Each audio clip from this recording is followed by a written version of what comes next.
You had a second deployment where things got really, really hairy or intense.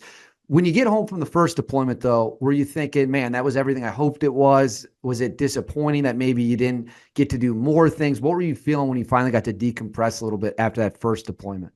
Honestly, a little bit kind of let down because I mean I got to shoot my gun a few times, like those ambushes, and then another time engaging and suppressing some guys, but it just like it wasn't just what I thought. I said, man, is this it? Like, I mean, so yeah, I got a taste of war and combat, but I was just ready for more, and I was, and I would see that later on, but it actually took a while. I think the next deployment, I don't think I even fired a shot, or I don't think really anybody did that I was with. And then it took like another deployment or two before I got a chance to actually see what I thought real combat would be like. And let's jump into that because I know that you did spend some time in Afghanistan, but really, as we talked about when we were getting to know each other, the Iraq stuff is where it gets hairy. So that deployment in Iraq that gets intense. What year, what timeline is this at this point? That was 2005. If you're talking about that gunfight in Talafar where I was awarded the Silver Star and the Purple Heart for that. Yeah, that was in 2005. We were actually based out of Mosul. We were doing a bunch of missions there in Mosul, and then we got reports that Talafar, and this is kind of like a mission for Rangers and for like other soft guys as well, is conventional forces like Marines or regular Army would be overwhelmed with an area, or they would be dealing with enemy that they just couldn't handle. For example, you'd have like a battalion of Marines in there, and they're going out hitting targets, but then they're getting smacked by the enemy at nighttime, or IEDs or sniper fire that they just can't seem to handle, and they'll ask us to come in, and we call it playing like whack-a-mole. We go on and whack the mole and then go to the next spot where they want us to whack one at.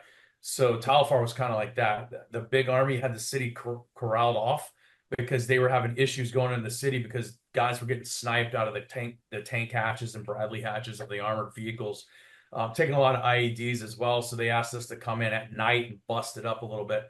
So we planned out 3 targets, went in there one evening, hit one of the targets, engaged the dude, ended up killing a couple guys there, went to the second target, and then that's where this happened at. Basically, a regular Army helicopter, a Kiowa, flew over top of our target building and kind of woke everybody up as we were getting ready to breach. And we had specifically asked that they not do that, but for some reason, I guess it didn't get trickled down to everyone.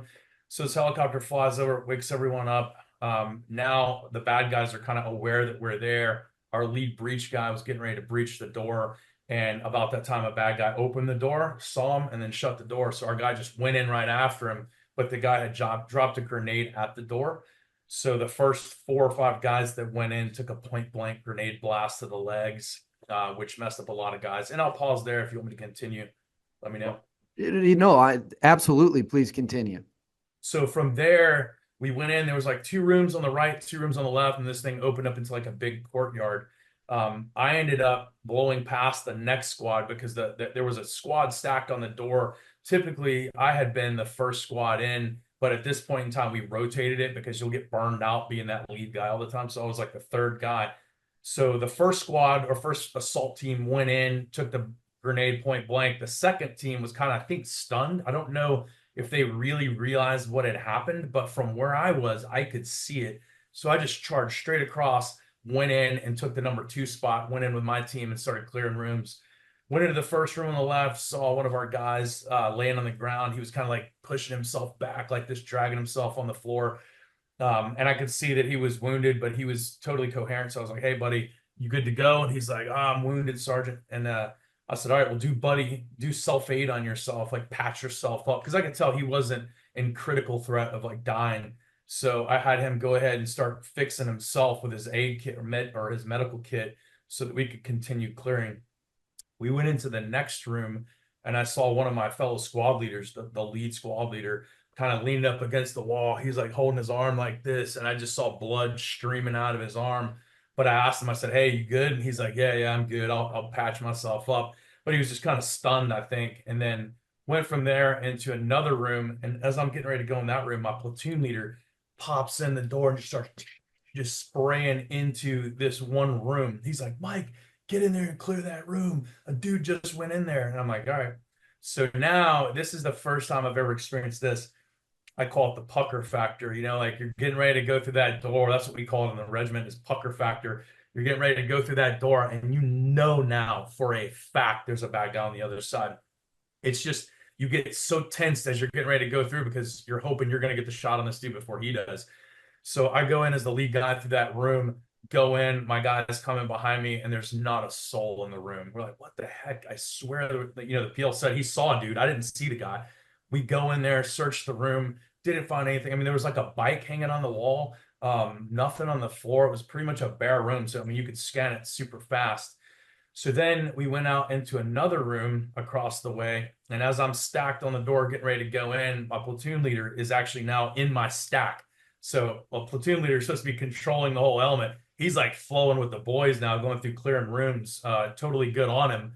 But it put him in a position later on to where he couldn't actually be effective and control the team. So we started to go through the door, and a grenade rolls to that door, literally like right in front of my face. And I remember like looking at it, and I'm like, I'm about to be one ugly son of a gun, because I just thought it was about to blow up in my face. And it seemed like I had a lot of time to like think about it. And then I just kicked that thing and kicked it back into the room. So I know somebody's in there because they just threw this grenade to me. I kick it back into the room, dive out of the way, took some grenade shrapnel on my back. My platoon leader ended up diving into another room where he ended up later got pinned down. So then I get up and get ready to go back into that room where the grenade just came from, and there's nobody in there. Like the room, there's nobody in there. I'm like, what the heck?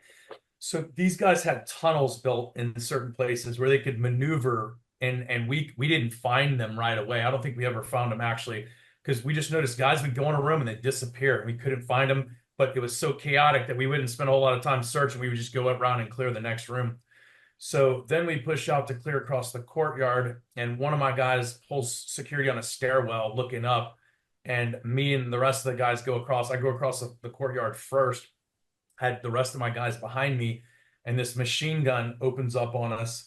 I turned, as well as some other dudes did. We engaged, killed those guys, kept going into the room. How far is the machine gun? The machine gun that's firing at you, how close is it to you? Probably 10 yards. I mean, Holy shit. it's inside the house. Yeah. So, I mean, it's super loud. You can imagine how chaotic it is. Meanwhile, about the time that grenade or that machine gun opens up on us, dudes on the rooftop are just popping grenades and chucking them, popping them and chucking them, popping them.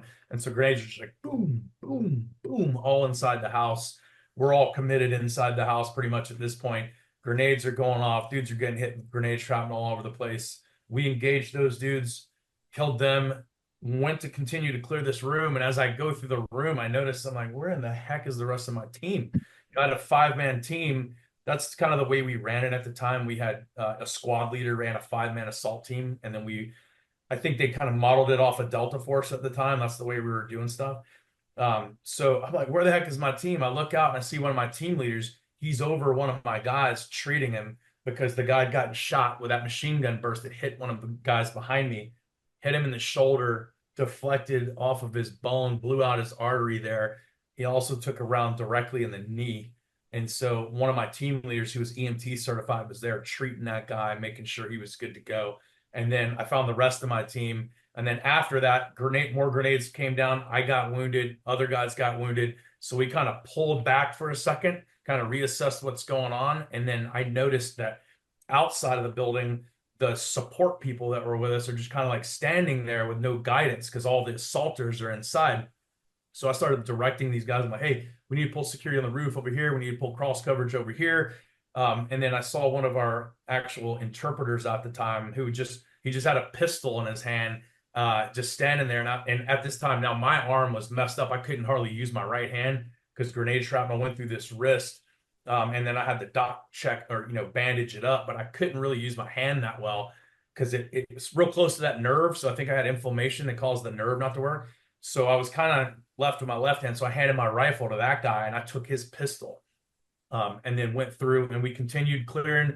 I called in the medevac vehicles up so that we could get casualties because at the time, our platoon leader and platoon sergeant were pinned down. So they couldn't really do a whole lot. They could barely even talk on the radios.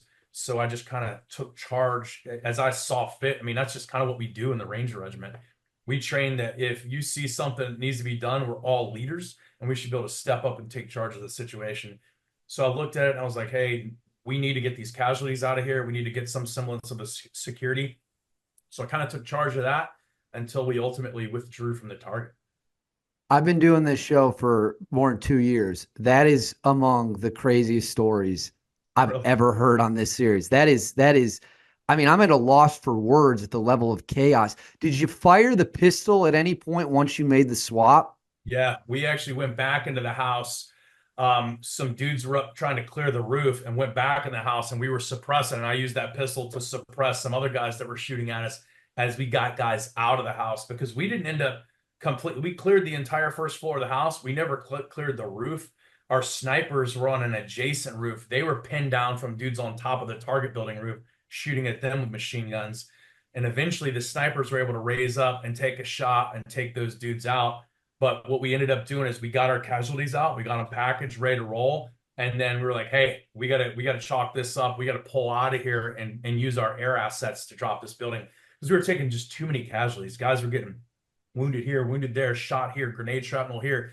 I think we ended up tallying up like 16 or 17 wounded out of a platoon on that mission. So I guess I kind of made the calls like, hey, let's get out of here. Let's get ready to evac. And then, we dropped bombs on it. And they ended up coming in with bombs and basically leveling that entire city block. What was the closest person to you that you engaged that night? Was it the 10 yards with the machine guns, or did you engage anyone who was closer than that? Yeah, that was probably the closest for me. Like I said, a lot of those rooms that we went into should have had people in them because there was clearly someone that threw a grenade at me, and the platoon leader said he saw a guy go in this room. Those would have been closer shots, but there just was nobody in there. It was weird. Walk me through, and maybe people watching this who don't really understand rules of engagement. If you're in a situation like that, where this is an enemy stronghold and they're popping in and out of tunnels and you got grenades falling from the rooftop, in a situation like that, if you're an adult military male in that compound running around, do you need to see a weapon before you can shoot them, or have they already presented themselves as a threat given what's going on? It honestly, it kind of depends. Really, we should see some sort of a weapon. Most guys are not going to just shoot a guy that doesn't have a weapon. They're going to say something to him and watch him very closely and see how he reacts, and if needed, engage him. But you got to realize we're working against S-vests as well, so we have to be careful with that. Dudes would run out with nothing and clack themselves off and just take out bunches of dudes. So we were careful of that, and that's another reason we pulled out too. We had learned and some targets in Iraq from the Delta Force dudes and from the Rangers that there are certain situations we find ourselves in where we just need to pull back, use the assets we have, and drop the house because we find ourselves in a vulnerable position. We're inside of a house defended by people who are barricaded, and it's just not a good situation. It's hard to fight through that. So that's one of the reasons we backed off and leveled that house. It's interesting you bring up the suicide vest thing because, like you're saying, like the Delta teams learn, the Ranger teams learn that dealing with explosives obviously forces you to change dynamics. One of the stories that I was told by a Delta dude is the bad guys had put bombs in a wall, and so when they ran up in the CQB stack, a dude inside the compound just hit the wall bomb and just boom, and Wow. that obviously they're like, okay, well, we need to figure out how to not let that happen again, happen twice. It's really fascinating. So you've been now in this very intense 16, 17 guys have been wounded. You're worried about suicide bombers. They're dropping grenades. When you finally get back to base, do you remember what you were thinking? Were you like, holy shit, I can't believe we just did that? Yeah, that was a big one. So we left from the city, went to the regular army people that we had linked up with, called in an evac there. So we were able to secure the area, call in helicopters to evac all of our wounded because we had dudes that needed critical care.